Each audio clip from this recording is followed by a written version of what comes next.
এই যে পলাশ সাহার ভাই নন্দলাল সাহা ও বৌদি পাপিয়া সেন, দেখেন তারা স্বামী স্ত্রী কত মিল, কত ভালোবাসায় পরিপূর্ণ তাদের সংসার। তাদের ছবি তোলার স্টাইল, বন্ডিং সবকিছু দেখেই কিন্তু বোঝা যায় পাপিয়া কিন্তু মনের দিক দিয়ে অনেক ভালো।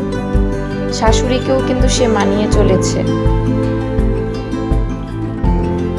আসলে মনে রাখবেন যে শাশুড়ি খারাপ হতেই পারে, একটা জেনারেশন গ্যাপের একটা বিষয় থাকে, সেই হিসেবে শাশুড়ি একটু ব্যাকডেটেড থাকতেই পারে, কিন্তু ওই শাশুড়িকে কিভাবে মানিয়ে চলা যায় এটা কিন্তু পলাশ সাহার বৌদি পাপিয়া সেন কিন্তু খুব ভালো করেই আয়ত্ত করছে।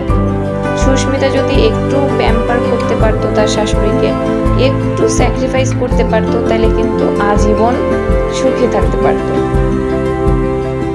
আর শুনেছি পাপিয়া নাকি বিয়ের আগেই মাস্টার্স পাস, আর সুস্মিতা তো সবে মাত্র এসএসসি পরীক্ষা দিল। তো তার ম্যাচিউরিটি লেভেল আর পাপিয়া বৌদির ম্যাচিউরিটি লেভেল কিন্তু সেম না।